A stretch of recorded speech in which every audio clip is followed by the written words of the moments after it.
Bismillahirrahmanirrahim. Assalamu alaikum. I hope you all are fine and staying safe and happy. I am your history teacher, Ms. Farheen, and I welcome you all to your history class. My dear students, as you know that we are on chapter number 2, Spread of Islam in Europe and Asia. Today I'm going to deliver its fifth lecture. Quickly pause the video and open your History 7 books. I hope everybody has opened the book. So my dear students, let's just quickly discuss today's student learning outcome. You will be able to describe the development of arts and literature during the Abbasid rule with special focus on Abbasid golden age. So my dear students, क्योंकि last lecture में हमने जो मुख्तलिफ rulers थे Abbasid dynasty में हमने उनके बारे में पढ़ा था, आज के लेक्चर में हम ये पढ़ेंगे कि किस तरीके से ये जो दौर था ये एक गोल्डन एज के नाम से मशहूर था, क्या वजह हुई कि जिसकी वजह से ये मशहूर था। स्पेसिफिकली हम ये चीज़ें डिस्कस करेंगे कि किस तरीके से मैथमेटिक्स में नई इन्वेंशंस हुई, एस्ट्रोनॉमी में नई इन्वेंशंस हुई, मेडिसिन में इन्वेंशंस हुई, वो इसी दौर में हुई और मुसलमानों का ये एक तरीके से सुनहरी दौर या गोल्डन पीरियड था। So my dear students, we are going to start with the government centred in Kufa and Baghdad. So my dear students, सबसे पहले क्या हुआ कि अब्बासिद कैलिफेट ने अपना जो इनिशियली सेंटर जो गवर्नमेंट थी उसको कूफा में बनाया, लेकिन फिर उसके बाद जो है जो कि मॉडर्न डे इराक है, and in 762 the caliph al Mansur founded a city near the ancient Sasanian capital city of Ctesiphon, which came to known as Baghdad. So Iraq में ही इन्होंने अपने कैपिटल्स जो हैं वो रखे और इधर ही इसी जगह पर कूफा भी है, लेकिन उसके बाद इन्होंने जो मॉडर्न डे बगदाद जो आपको नज़र आता है आज, वहाँ अपना कैपिटल जो है शिफ्ट कर लिया। And Baghdad it became the epicentre of the golden age, क्योंकि यहाँ पे जो है हाउस ऑफ विजडम भी बनाया गया। So Baghdad soon became the epicentre of science, culture, philosophy and invention, earning the title of golden age of Islam. So इतना जो है इन लोगों ने वर्क किया इस चीज़ के ऊपर कि स्कॉलर्स जो हैं वो पूरी दुनिया से यहाँ आने लगे और ये जो एक जगह है ये स्कॉलर्स का नॉलेज का जो है वो एक गढ़ बन गया और इसी वजह से इस दौर को जो है वो सुनहरी दौर कहा जाता है मुसलमानों के लिए, क्योंकि मुसलमान एक तरह से अपने उरूज पे थे। उरूज का मतलब ये नहीं कि उनके पास बहुत ज़्यादा कोई सल्तनतें थी, क्योंकि नॉलेज उनके पास बहुत ज़्यादा था and they were very good in inventions and study. So my dear students, further the contribution in mathematics, science and trade. So further हम ये चीज़ डिस्कस करेंगे कि किस तरीके से अब्बासिद डायनेस्टी में significant contributions हुई in mathematics and science and trade also. So इन्होंने ट्रेड रूट्स डेवलप किए मेडागास्कर के साथ, चाइना के साथ, कोरिया के साथ और जापान के साथ भी via Persian Gulf and form trading links with Central Asia through land routes also. So इन्होंने ना सिर्फ मैथमेटिक्स और साइंस में बल्कि ट्रेड रूट्स के अंदर भी बहुत ज़्यादा जो है वो डेवलपमेंट की और बहुत दूर दराज के इलाकों तक जो है वो इन्होंने ट्रेड जो है वो की। और ये ट्रेड किस तरह करते थे? वाया पर्शियन गल्फ करते थे, यानी कि पानी के जरिए करते थे। इसके बाद एडवांसेस इन मेडिसिन भी हुए। In the field of medicine there were approximately 800 doctors during the 9th century. Ibn Sina, a famous scientist, compiled encyclopedic works such as the Canon of Medicine and the Book of Healing. So my dear students, आप लोगों ने बहुत दफ़ा जब आप bio पढ़ते हैं, chemistry पढ़ते हैं, आपने इब्न सीना का नाम सुना है। तो इन्होंने साइंटिफिक जो या मेडिसिन की जो स्टडी है उसके अंदर बहुत डेवलपमेंट की और इन्होंने बहुत ज़्यादा रिसर्च वर्क किया। इवन इन्होंने उसके ऊपर एक बुक जो है उसके अंदर तमाम चीज़ों को जो है वो सम अप किया। वो भी इसी दौर से जो है उनका ताल्लुक था, इब्न सीना का अब्बासिड एज से ही उनका ताल्लुक था। Next is learning from China, and Abbasid also learned the paper making and gunpowder production from China. So China की एक बहुत फेमस चीज़ है कि इन्होंने पेपर मेकिंग, सिल्क मेकिंग जो है इनमें बहुत ज़्यादा तरक्की की थी। इसके अलावा गन पाउडर किस तरीके से बनता है, क्योंकि उससे मॉडर्न वेपन डेवलप हो सकता है। तो इन्होंने ये वाला जो स्किल है ये चाइनीज से लर्न किया, यानी कि ये इतनी दूर जाते थे, ट्रेड भी करते थे उनके साथ, and they also learn new developmental things from them. Next is the Persian scientist and their contributions. So इसी दौर में जो पर्शियन साइंटिस्ट हैं, यानी कि पर्शिया के इलाके को भी अब्बासिड्स क्योंकि उन्होंने कॉन्कर किया था, तो वहाँ से अल बरूनी और अबू नसर मंसूर जो हैं, ये अल बरूनी हैं और ये एक रशियन स्टैम्प है, पोस्ट स्टैम्प है जिसके ऊपर उनकी पिक्चर जो है बनी हुई है, and he is Abu Nasar Mansoor.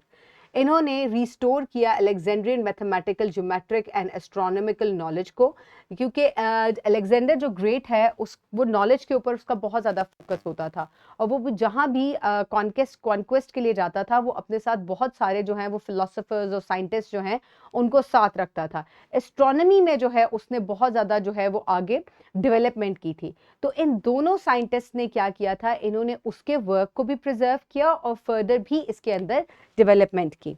Their work played a critical role in preserving and advancing ancient knowledge.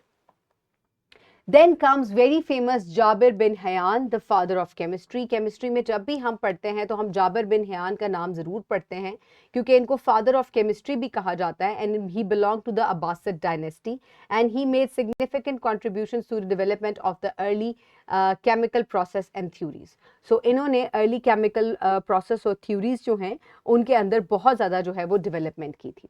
Then comes Ibn al-Haytham and the father of optics. He is known as the father of optics, यानी कि इन्होंने जो first camera है उसको invent किया था, and he also explained how the eye sees in the book of the optics.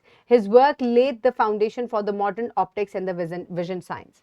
So my dear students, ये जो इब्न अल हैथम है, इनको हैसम भी उर्दू में कहा जाता है, इन्होंने फर्स्ट कैमरा इन्वेंट किया था, और इनकी जो बुक है उसमें इन्होंने आई की पूरी एनाटॉमी को डिफाइन किया या एक्सप्लेन किया उसका डायग्राम के जरिए कि किस तरीके से एक आंख जो है उसके अंदर तस्वीर जो है वो डेवलप होती है। यहाँ प्रीवियस स्लाइड में आपको नजर भी आ रहा है कि इन्होंने फर्स्ट कैमरा जो है वो इस तरह का लगता था, it used to be really big, ये बहुत छोटा सा कैमरा नहीं होता था, काफी बड़ा होता था उस जमाने में, और फिर इसी से इन्होंने जो है वो विजन की टेक्निक जो है उसको एनहांस करते हुए बताया कि आंख में नेचुरली इमेज जो है वो किस तरीके से बनता है, और जिसकी वजह से आगे नए जमाने में डेवलपमेंट होती चली गई और इस तरीके से ऑप्टिक्स में बहुत ज्यादा जो है वो तरक्की हुई। Then comes Al-Khwarizmi, the inventor of algebra. So last lecture में भी हमने ये चीज़ पढ़ी थी कि Al-Khwarizmi जो है इनका ताल्लुक भी अब्बासिद डायनेस्टी से था, और ये किसके मौजूद हैं, किसके इन्वेंटर हैं, यानी कि जो अलजेब्रा आप पढ़ते हैं मैथ्स में उसके मौजूद ये हैं। So the Al-Khwarizmi, a Persian mathematician, invented algebra. His work in the mathematics has had a profound impact on both the Islamic world and the global mathematical community.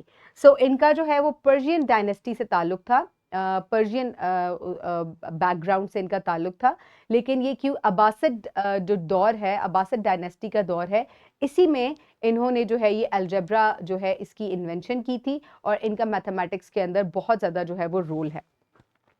Then the House of Wisdom, Baghdad में House of Wisdom बनाया गया था, जहां से पूरी दुनिया से scholars आते थे और वो आके अपने नॉलेज को जो है वो शेयर करते थे। और उसके बाद इसको जो अबू अल ममनून हैं उन्होंने क्या किया था, इसको जो है वो ओपन कर दिया था फॉर पब्लिक यूज ऑल्सो, तो ताकि मुख्तलिफ लोग जो हैं वो मुख्तलिफ शोबों में आके यहाँ तालीम हासिल कर सकें। So the Abbasid caliphs Harun al Rashid and Mamnun al Mamnun established the house of wisdom in Baghdad as a center for scholars. It became a hub for learning, translation and the preservation of the knowledge. So my dear students, then comes the decline of the Abbasid Caliphate. So the rule of Abbasids in Bangladesh, in Baghdad, ended with the Mongolian invasion, but they later reclaimed the caliphate in Cairo. The Abbasid and the Mamluks were eventually conquered by the Ottoman Empire, marking the end of their rule. So my dear students, जो Abbasid और ममलूक्स दोनों हैं, Mamluk कौन थे? ये basically mercenaries थे, ये एक ऐसी आर्मी थी जो कि अब्बासिद से डेवलप की थी, और ये नॉन अरब पीपल थे, लेकिन ये किसके लिए? ये अब्बासिड्स के लिए फाइट करते थे। तो दोनों को ही जो है वो मंगोल्स के हाथों जो है वो शिकस्त हुई, और इनका जो पूरा एरिया है वो मंगोल्स ने कॉन्कर कर लिया। लेकिन अब्बासिड्स ने दोबारा अपना कैलिफेट जो है वो कहाँ जाकर कायम किया? इन्होंने कायरो में, इजिप्ट में जाके कायम किया, लेकिन अल्टीमेटली वहां से भी इनको शिकस्त हुई, और जो ओटोमन एम्पायर है उसने इसको कॉन्कर कर लिया, और इस तरीके से जो एम्पायर है उसका जो है वो रूल का एंड हो गया। For practice, you can download this worksheet from the description box below this video, or you can get it in print form by your teacher. Pause the video and quickly finish the worksheet. I hope everybody has finished the worksheet. For your homework, you will complete scale 2.5 from your books. You can scan the QR code and have access to the skill sheet. And further, my dear students, आज हमने जो है golden age पढ़ी Abbasid दौर की.